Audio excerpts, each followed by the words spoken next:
না না, নমস্কার সবাইকে। সবই তো দেখতে পাচ্ছেন এবং আপনারা দেখছেন যে আমি যখন থেকে ঘটনা শুনেছি আমি খুবই উদ্বিগ্ন।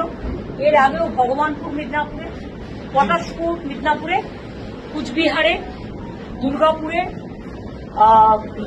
বেহালায়, দিনহাটায়, পানিহাটিতে অনেক জায়গায় অনেক মেয়ে ধর্ষিতা হয়েছে এবং আজকেও বারুইপুরের যে ঘটনা এক মারাত্মক রূপ নিয়েছে, কারণ মানুষ সহ্য করতে করতে মানুষের ধৈর্যের বাঁধ ভেঙে গেছে, যতটুকু আমি শুনতে পেয়েছি।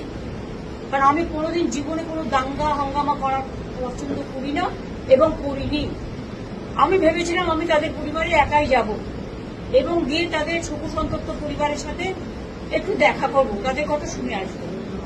কিন্তু দেখুন, আমার বাড়ির সামনে থেকে একেবারে সমস্ত রাস্তা মোড়ে মাথা থেকে আমার বাড়ি পর্যন্ত রুটমার্চ হচ্ছে এবং পুরোপুরি প্রায় 1000 পুলিশ, সিআরপিএফ থেকে শুরু করে আরো সমস্ত পুলিশ, ছেলে পুলিশ, মেয়ে পুলিশ, গুন্ডা দমন পুলিশ, ডাকাত দমন পুলিশ, গাঁজা দমন পুলিশ, সবাই মিলে সেখানে জমায়েত হয়েছে।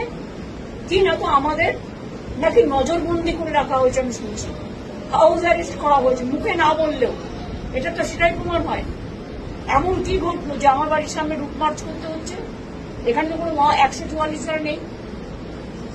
এমন কি ঘটলো যে এখানে সিআরপিএফ থেকে শুরু করে একেবারে আরপিএফ থেকে শুরু করে একেবারে আইবি থেকে শুরু করে এসবি থেকে শুরু করে সিআইডি থেকে শুরু করে ডিফারেন্ট টাইপের পুলিশ মোবিলাইজেশন করা হয়েছে? কেন?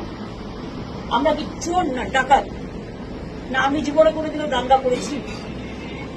যখনই যেখানে মানুষ বিপদে পড়েছে, এমনকি যেটা নিয়ে আমাদের সকল মানুষ দিন রাত জেগেছে, আমিও কিন্তু মিছিল করেছি, প্রতিবাদ মিছিল, এবং সঙ্গে সঙ্গে আমি তার বাবা মার সাথে কথা বলেছিলাম, তাদের বাড়িও গিয়েছিলাম। দেখুন, কেউ আমাকে পছন্দ করতে পারে না করতে পারে, সেটা আলাদা ব্যাপার, কিন্তু আমি তো আজকে আমার কোনো সিকিউরিটিও নেই, আমি তো একা। তাহলে আপনাদের আমাকে নিয়ে এত চিন্তা কেন? আপনারা আমাকে বেরোতে দিচ্ছেন না কেন? আমাকে নিয়ে এত ভয় কেন? আমাকে নজরবন্দি করে রেখেছেন কেন? যদি সত্যি করে থাকে নজরবন্দি, নোটিফিকেশন ইস্যু করুন। তাহলে আমার পাড়ায় লুটমার্চ করছেন কেন? কোনো গন্ডগোল নেই, কোনো অশান্তি নেই, কোনো কিছু নেই। আপনারা কেন এত পুলিশ মোবিলাইজেশন করেছেন? ইভেন এটাও ভুলে গেছেন শিষ্টাচার। রাতের বেলায় এত পুলিশ মোবিলাইজেশন করে রেখে দিয়েছে। আমি জানি না আপনারা কি চান। আর্টিকেল 14 থাকবে না, আর্টিকেল 19 থাকবে না, আর্টিকেল 21 থাকবে না, শুধু আপনারা একাই থাকবেন আর এক পক্ষ থাকবেন।